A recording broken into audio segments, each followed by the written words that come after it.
Irmãos, irmãs, nós estamos aqui nesse mês de maneira particular, pensando e refletindo sobre a cruz de Cristo, os eventos que cercaram a crucificação, seguida da ressurreição, e vamos já, se Deus permitir, no último domingo desse mês, tratar especificamente da ressurreição. Mas hoje, ainda um pouco mais, vamos refletir sobre uma questão associada à cruz, à crucificação, sobre o caminho da cruz, a via dolorosa, a via crucis.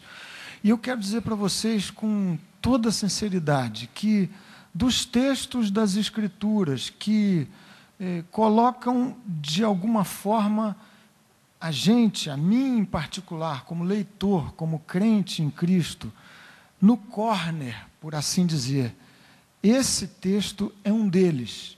A meu ver, é difícil, dos muitos difíceis textos das Escrituras, abordar esse texto, essa passagem, essa indicação drástica de Jesus a respeito e a propósito daquele que pretende com ele andar. E nessa noite, com muito temor no coração, mas na dependência absoluta do Santo Espírito, nós vamos aqui pensar sobre os fatos da cruz e, em particular, sobre os constrangimentos impostos pela cruz do Senhor. O texto é o de Lucas, capítulo 23, versículo 26. Vou pedir que você, por favor, se coloque de pé um instantinho, para nós lermos aqui essa passagem, e em seguida nós vamos ao texto de Marcos, capítulo 8. Um texto representativo, descritivo de um quadro que Jesus havia explorado de maneira metafórica. E é o texto de Marcos 8 que abre, lança luz no nosso coração, no coração do crente, das multidões que de Jesus se aproximavam, do significado das aplicações daquele fato descrito em Lucas, capítulo 23, versículo 26. O texto de Lucas, reproduzido em dois outros evangelhos, nos diz assim, Lucas, capítulo 23, versículo 26. Lucas, capítulo 23, versículo 26. Um texto somente, um verso apenas, que descreve um detalhe super cheio de significado, de aplicação à vida dos que pretendem andar com Jesus. O texto diz assim, verso 26, de Lucas 23. E como o conduzissem, referência a Jesus, constrangendo um cireneu chamado Simão, que vinha do campo, puseram-lhe a cruz sobre os ombros, para que a levasse após Jesus. Um homem que casualmente passava pela mesma via, mediante a qual Jesus era conduzido ao Calvário, acabou sendo constrangido, um cireneu, que possivelmente era um peregrino, lá de uma região muito distante da África, da região norte da África, foi constrangido a carregar a cruz na qual Jesus, logo em seguida, haveria de ser crucificado. Marcos, capítulo 8, versículo 34, até versículo 38, é o texto que nos diz o seguinte.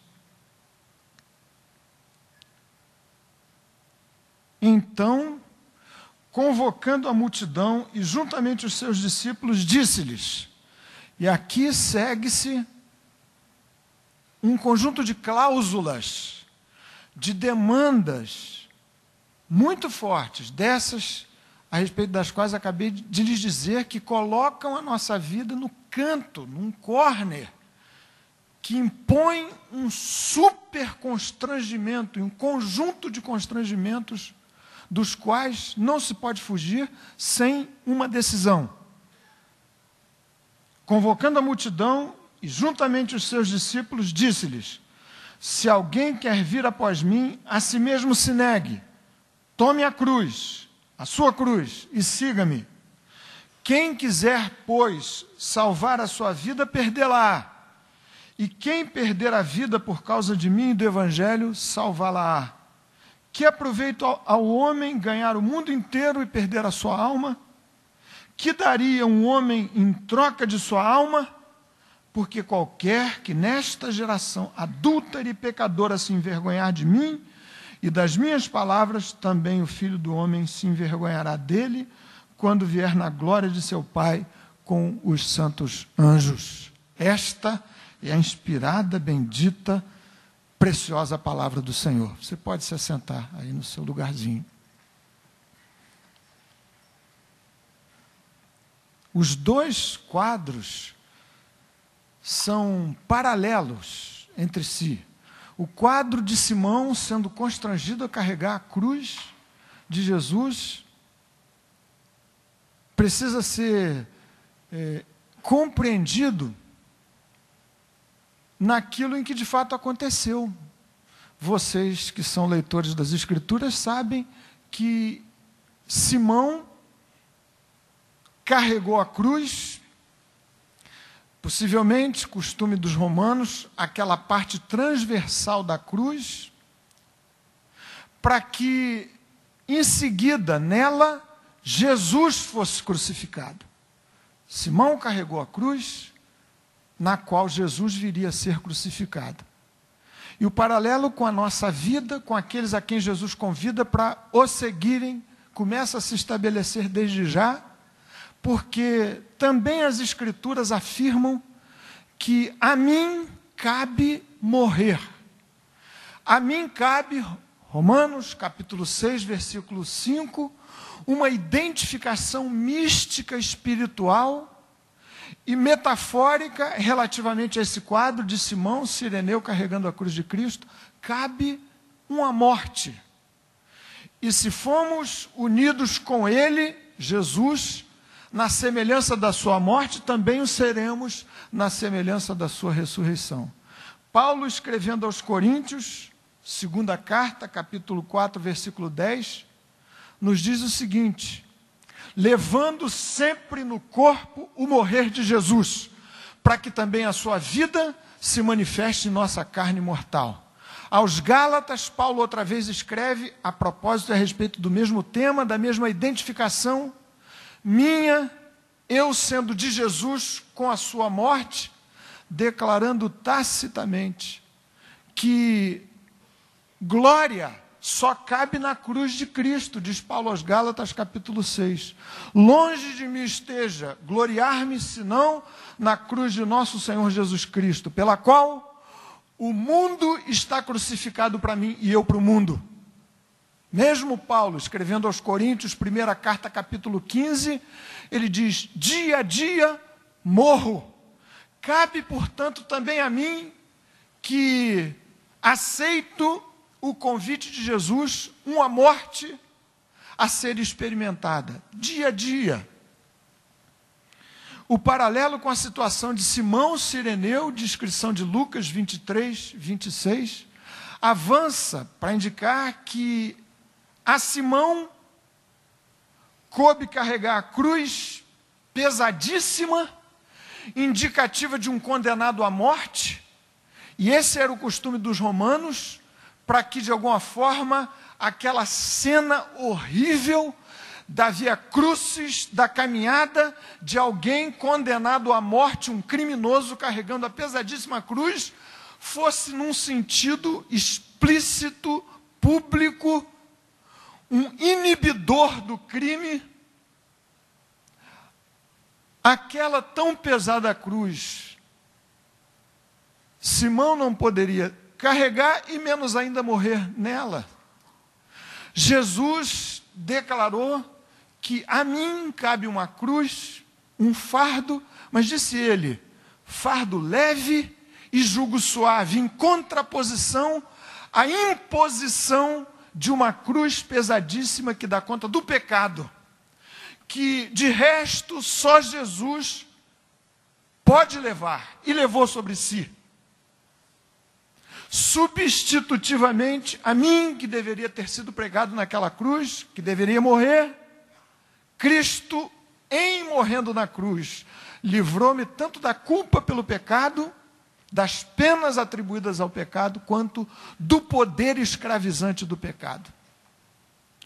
Mas a ligação entre o episódio de Simão Cireneu e eu avança quando se pode perceber que Simão, ainda que constrangido, seguiu a Jesus.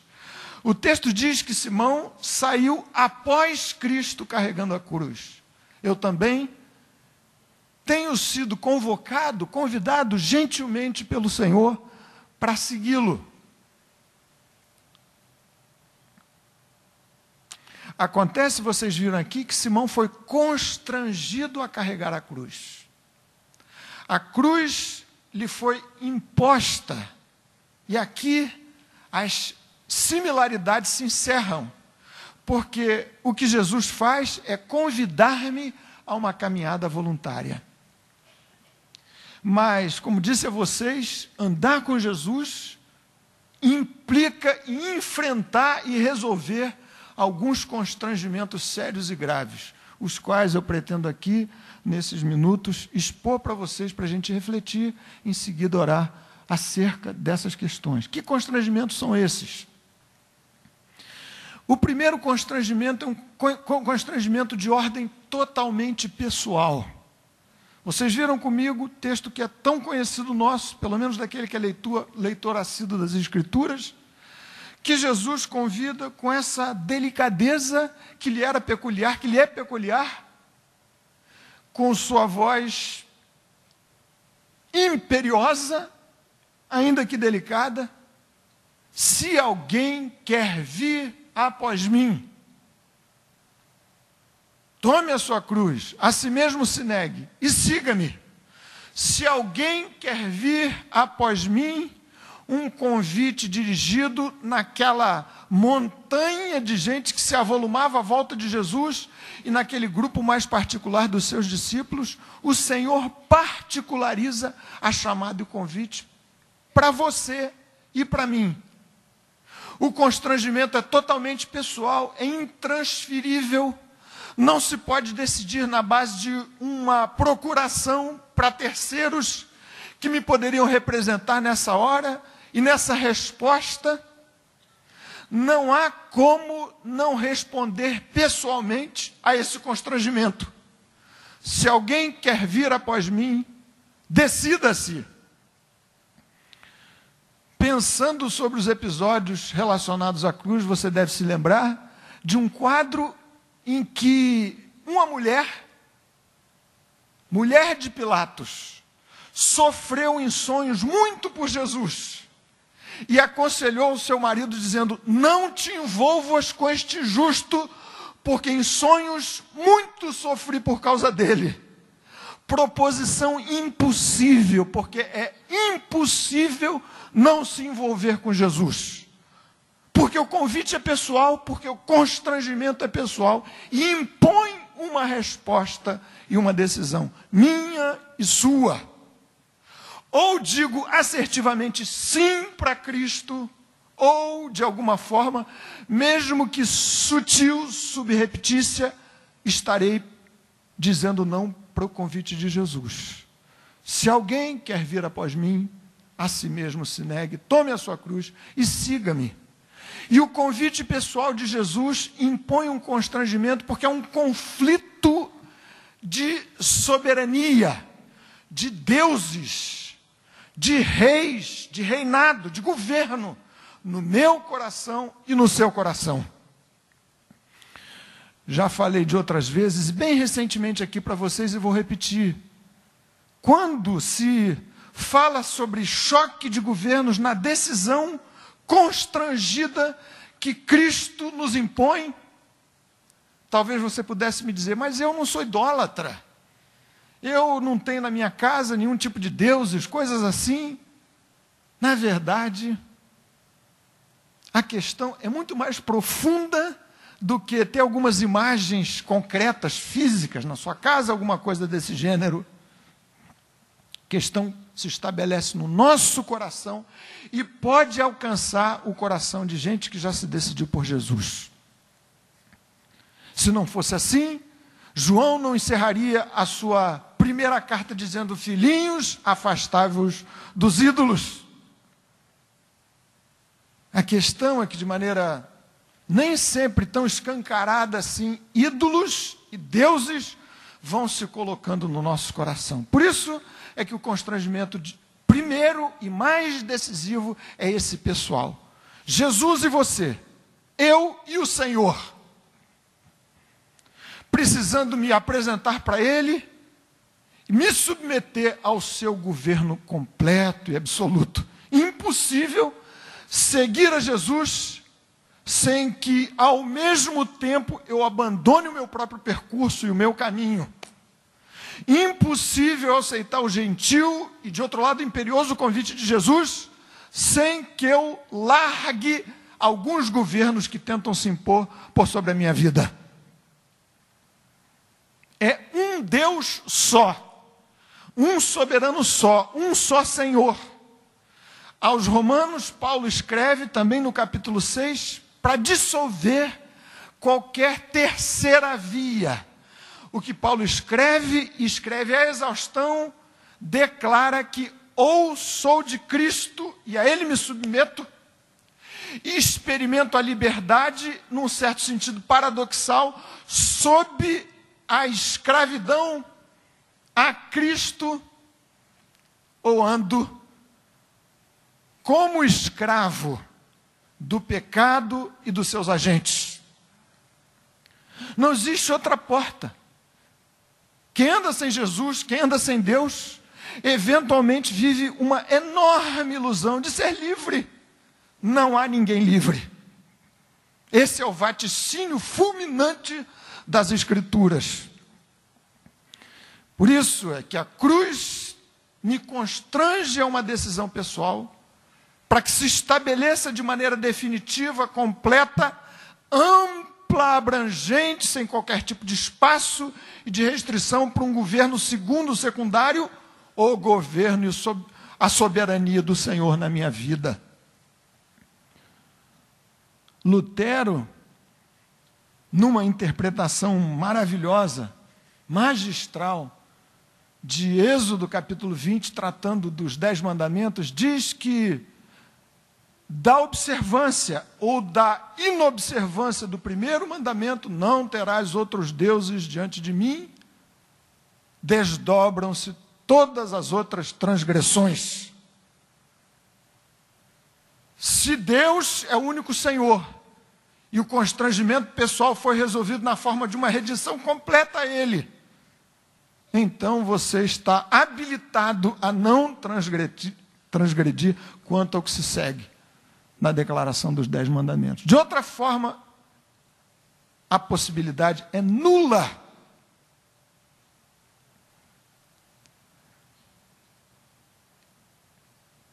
Você quer testar no seu coração? Pode ser que haja outros testes melhores dos que o que eu vou sugerir.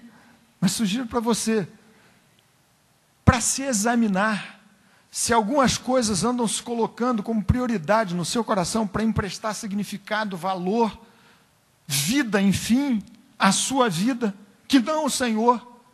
Alguns testes que eu espero que você não sinta que são propostos aqui de maneira insensível e cínica, de jeito nenhum. E nem fui eu que os propus. Ouvi do pastor Tim Keller, que pastor lá em Nova York, na igreja em Manhattan, presbiteriana. Achei interessante, vou reproduzir para vocês. É o teste da raiva, é o teste do medo e o teste da tristeza.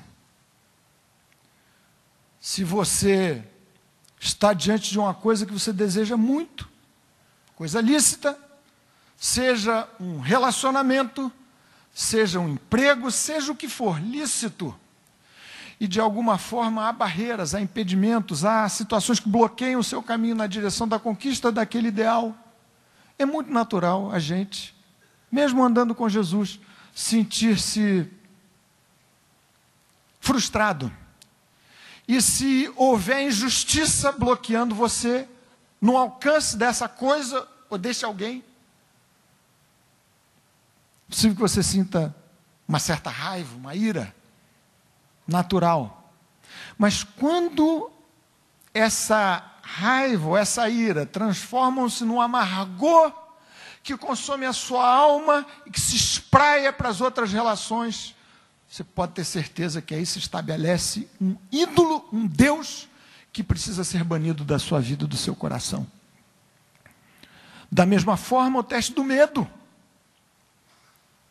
Quando você vê sob ameaça alguma coisa que você preza muito, e eu me refiro a questões lícitas, coisas lícitas, relações pessoais absolutamente lícitas e boas, que estão sob ameaça, seja por que for, por uma enfermidade gravíssima, ou por uma ruptura de emprego, trabalho, algo assim, natural que você sinta medo. Natural que você sinta medo. Davi orou mais de uma vez, por exemplo, Salmo 56, em me vindo o temor, hei de confiar em ti. Mas se esse medo avança, tirando as situações de neurose, de doença, de comportamento psicótico, eu estou falando da gente minimamente equilibrado, estruturado, mas quando esse medo enche o seu coração, domina a sua vida, paralisa você, não deixa você sair, avançar, tomar qualquer providência e decisão, reflita a verificar se não se trata de um ídolo posto no lugar de Deus.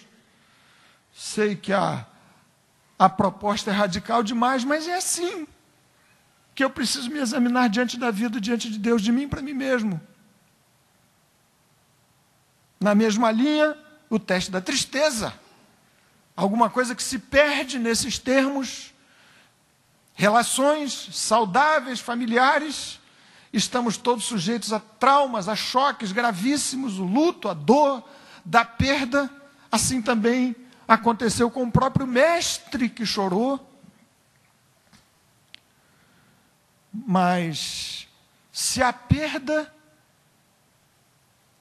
impõe para o seu coração aquele impulso de dizer, nada mais existe, nada mais tem valor, o que eu quero é pular daqui para lá e acabar com minha vida, porque não existe mais significado nenhum. Bem possível que você precise rever urgentemente a sua relação na direção disto, ou daquele, ou daquela. O segundo constrangimento que a cruz de Jesus e o seu convite me impõe é um constrangimento de natureza social. Texto de Marcos capítulo 8 que a gente leu, você conhece muito bem, sei, vários de vocês. Mas vejam como Jesus é de uma simplicidade cristalina para me constranger. Diz ele assim, no verso 38. Porque qualquer que de mim e das minhas palavras, nesta geração adúltera e pecadora se envergonhar, também o Filho do Homem se envergonhará dele quando vier na glória de seu Pai com os santos anjos.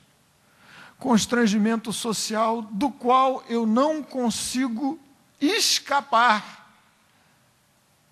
Responder ao primeiro constrangimento dizendo, sim, Senhor, tu haverás de ser o Senhor, com absoluta exclusividade em termos de governo no meu coração, na minha vida, no meu caminhar, nas minhas decisões. Tem que se desdobrar na superação de um constrangimento social imposto pela cruz. Viram que Simão Cirineu teve que carregar a cruz publicamente.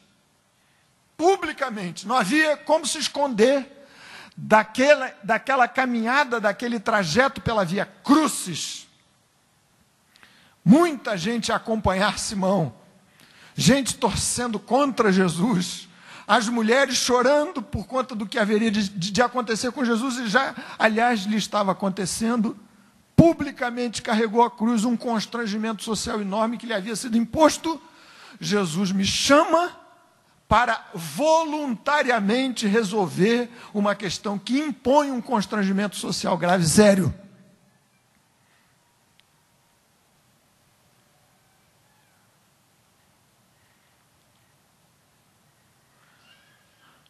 Vocês sabem que uma das mais profundas necessidades humanas é a necessidade de aceitação. Quem é da área da psicologia sabe disso, e é simples a gente perceber como faz falta você ser aceito em determinados ambientes, grupos, família e etc. E, eventualmente, o compromisso com Jesus vai impor a não aceitação social da minha vida por outros.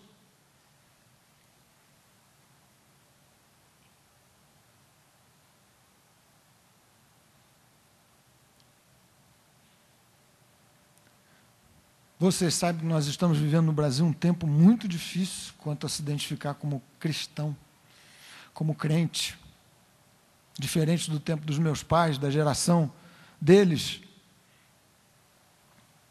Tempo difícil. Mas eu preciso cada vez mais ser explícito a respeito dessa minha relação de intimidade com meu Jesus.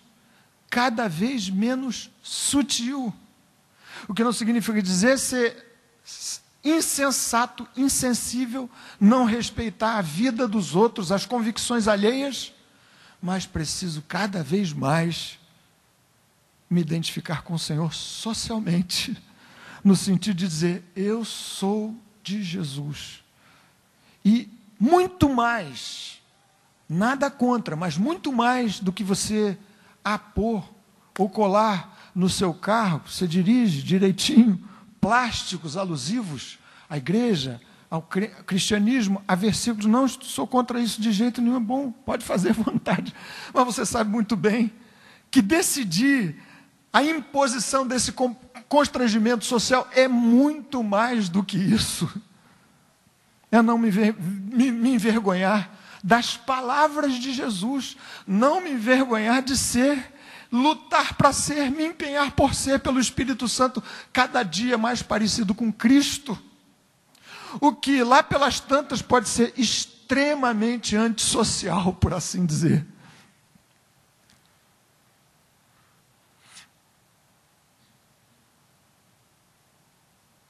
Não há mais espaço, lugar nessa geração, naquela de Jesus e nessa de hoje, igualzinha, adúltera e pecadora, espaço para eu me esconder. Aliás, Jesus disse isso a respeito daqueles que desejavam segui-lo.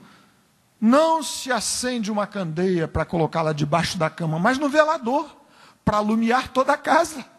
Não se pode esconder uma cidade edificada sobre os montes. A propósito dessa conversa toda que dominou a mídia e os telejornais, as revistas, da eleição do novo Papa, durante essa semana, eu li uma referência a uma situação super interessante que me chamou a atenção, que existe lá no Vaticano. Vocês viram aquele cardeal, dublê de porta-voz, que anunciou várias vezes os andamentos da movimentação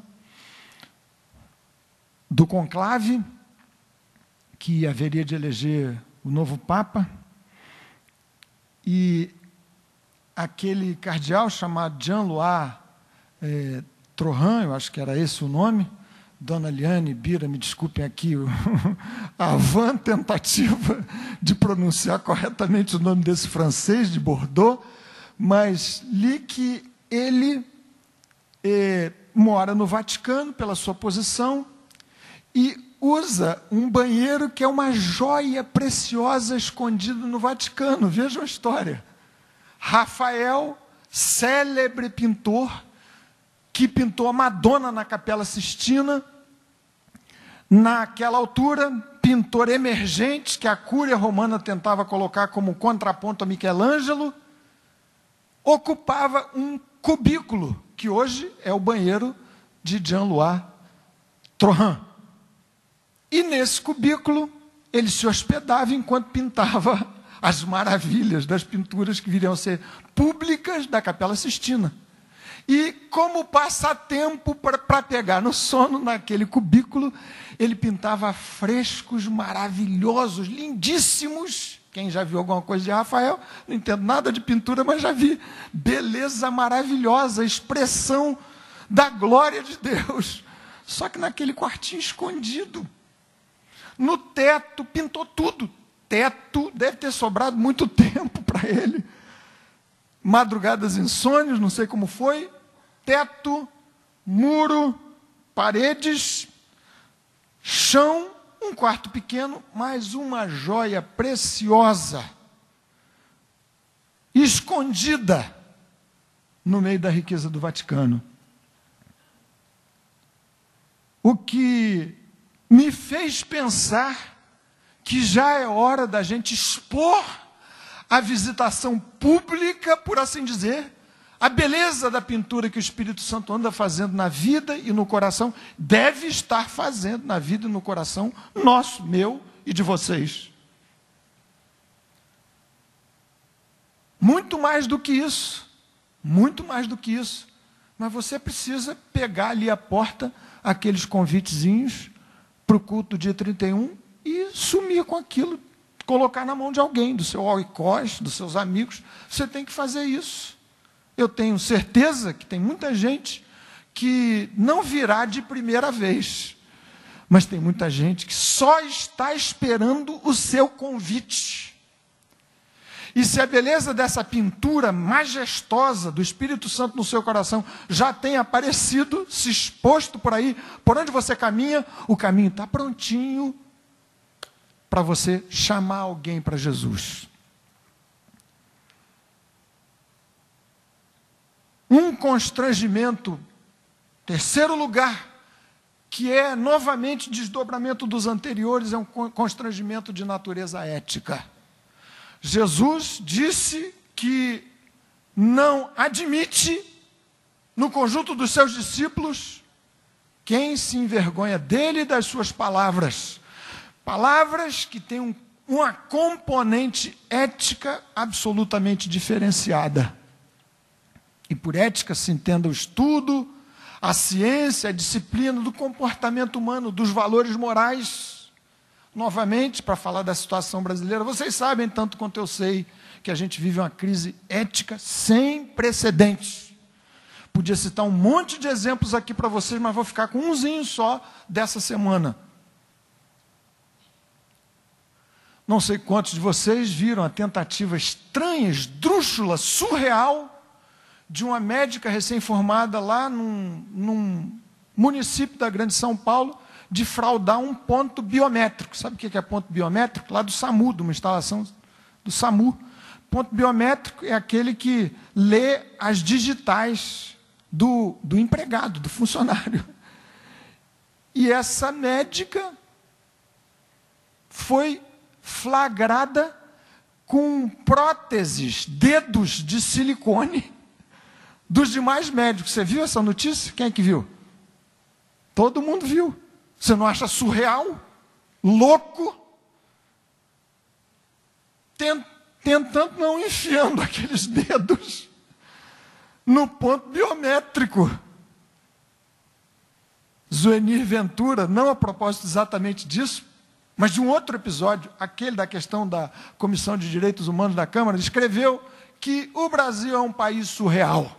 Ele começou o seu artigo dizendo assim: o surrealismo como movimento artístico não vingou no Brasil, mas vingou como forma de ser, como maneira de ser.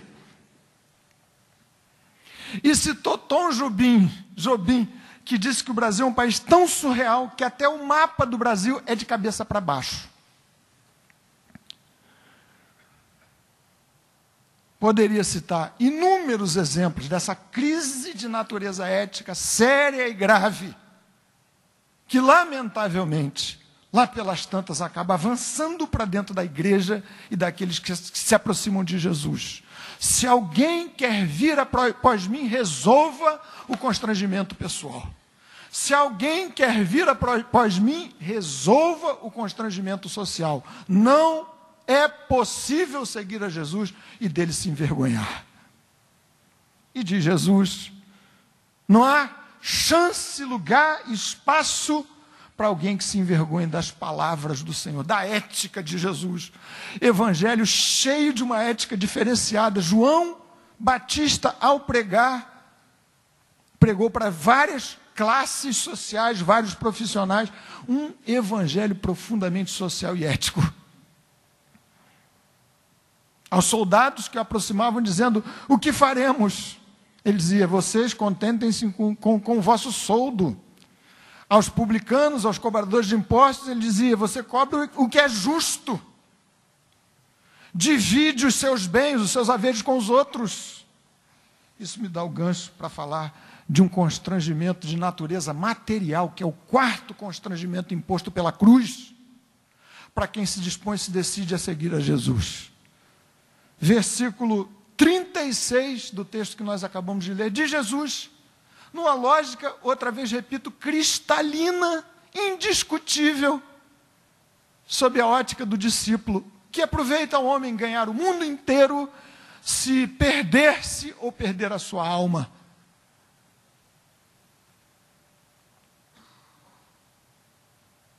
De novo, vocês viram os sinais que foram emitidos pelo novo Papa, que muitas análises, e brasileiras inclusive, indicam que apesar dele ser argentino, desculpe se tiver algum argentino aqui, a brincadeira sem graça, mas ele deu sinais muito interessantes, a começar pelo nome, alusivo a Francisco de Assis, de puxar a igreja de volta às suas origens franciscanas,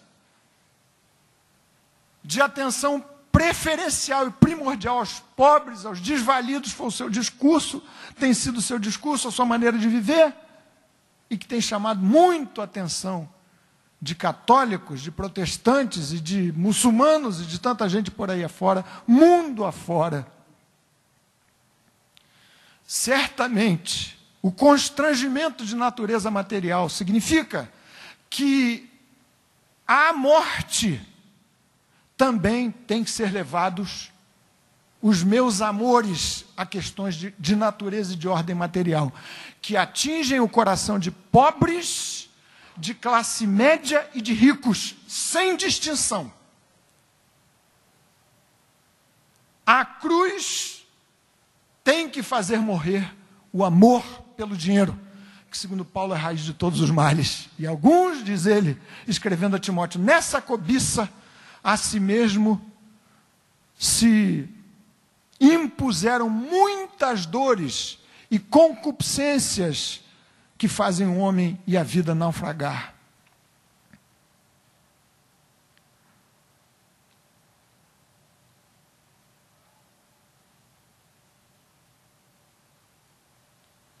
Não significa que você, para resolver esse constrangimento material, tem que ser um profissional não ambicioso, que não pretenda crescer, que Deus, por sua misericórdia, permita que entre nós, e já tem sido assim, louvado seja o seu nome, haja gente próspera, porque assim o reino de Deus, gente próspera, com grande compromisso com Cristo, vai ser bênção pura para o reino do Senhor. Gente capaz de sustentar missões, gente capaz de sustentar a vida daqueles que proclamam o Evangelho, gente capaz de abençoar os pobres, nossa vizinhança, precisando tanto de recurso. Mas que Deus nos conceda a graça de sermos absolutamente desapegados e apegados ao Senhor. Constrangimento de natureza material impõe uma nova relação com as coisas materiais que, eventualmente, nas nossas igrejas de natureza protestante, também se tem perdido. Tempo em que, na lista de Forbes, aparecem alguns evangélicos, líderes de igreja, para a gente pensar se é para ser assim.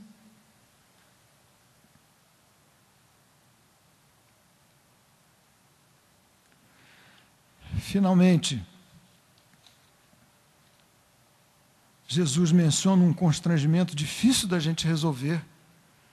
Texto de Lucas, capítulo 14, em que Jesus outra vez faz referência a dia tomar a cruz e segui-lo. Texto de Mateus, capítulo 10, versículo 37, Jesus fala de uma questão também das mais nevrálgicas e complicadas da gente colocar diante dele, diante da vida. Diz ele, quem não amar menos, e cita as relações mais nobres que alguém pode ter, pai, mãe, filhos. Eu preciso, constrangido pela cruz, resolver o constrangimento, por assim dizer, de natureza afetiva, restabelecer os meus amores. Você que gosta de cinema, eu gosto, já falei para vocês aqui várias vezes sobre isso, certamente conhece Woody Allen, judeu, cineasta, nova-iorquino, que invariavelmente toca em 3 ou 4 questões existenciais nos seus filmes. Uma delas tem a ver com amor, amores.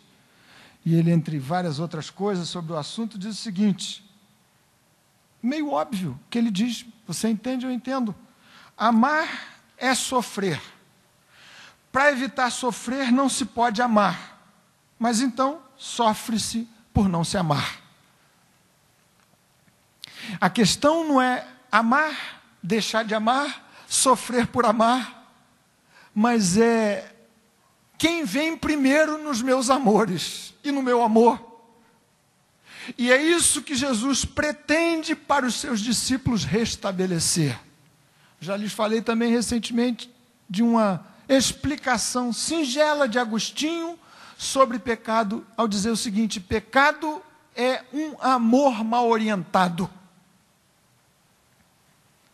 Por isso que Deus, que havia concedido o filho da promessa, Isaque, tão desejado para o coração de Abraão, e sua esposa Sara, propôs um teste completamente incompreensível para aquele que tinha em Isaque o filho dado por Deus, promessa de Deus, me entrega o seu filho. Certamente para restabelecer os amores. Sei que a proposta do Senhor, doce, suave, me é muito dura. Mas o que o Senhor deseja é reequilibrar os meus afetos, os meus amores na vida. Nessa primazia do meu amor dedicado a Ele. Nós amamos de João na sua primeira carta, porque ele nos amou primeiro. Tantos amores, entre os crentes mesmo, famílias, que acabam sendo sufocantes, dominantes, dominadores, porque no final das contas são o primeiro amor para preencher vazio, buraco existencial, afetivo, que de outra forma só se pode preencher com Jesus.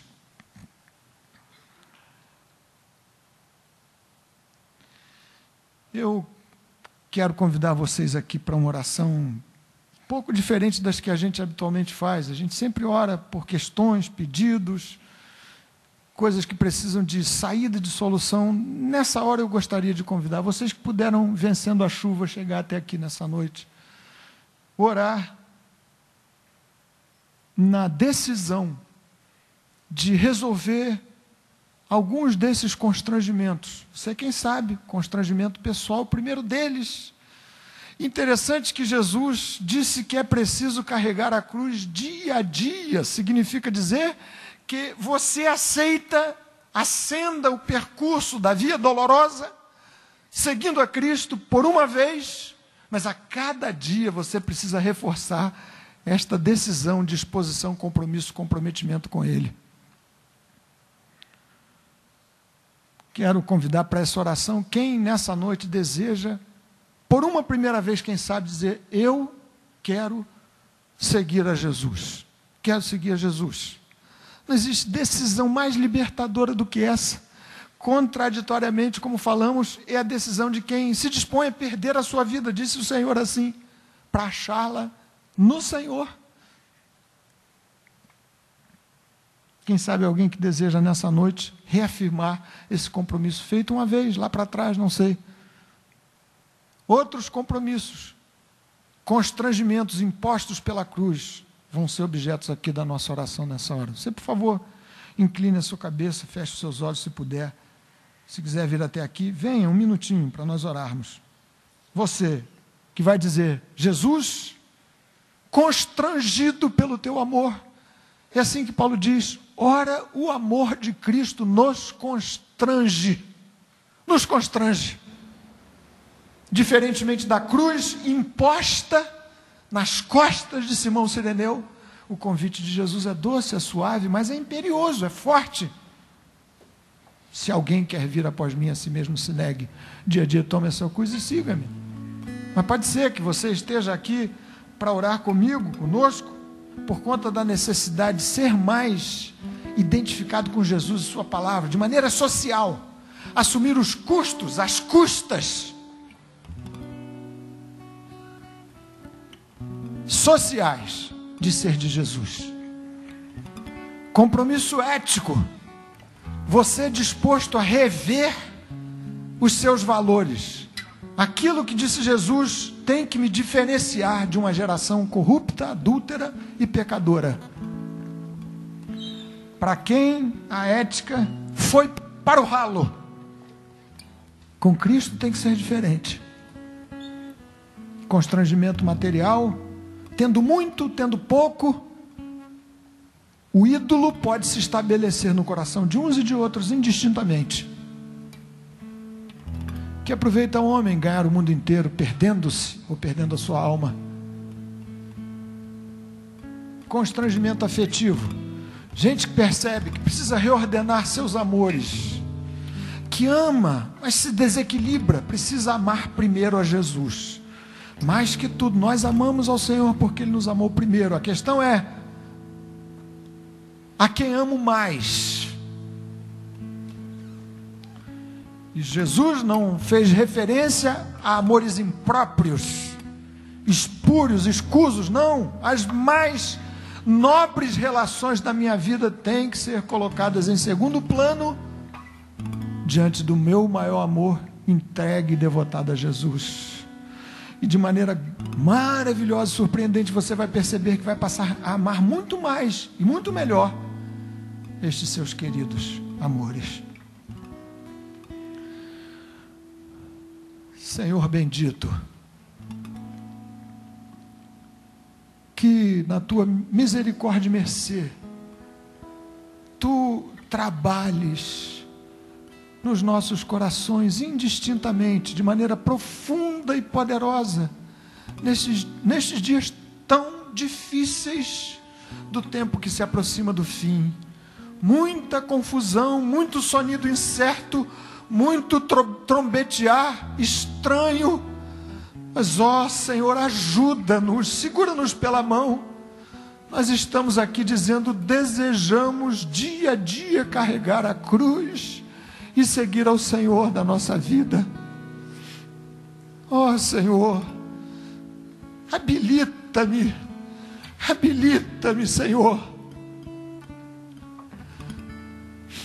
a trazer do meu corpo esta poderosa, mística identificação com Cristo na sua morte, para que da mesma forma o poder da ressurreição se manifeste em mim e em meus irmãos e irmãs que se apresentam nessa hora aqui. Ó Deus, visita-nos, Senhor, nestes tempos, visita-nos no meio desta geração, que alguma coisa nova nos possa acontecer. Usa-nos, ó Deus. Nós nos colocamos diante do teu altar assim, para que o Senhor consuma a chama das nossas vidas, para o serviço da tua própria glória. Em nome de Jesus. Amém.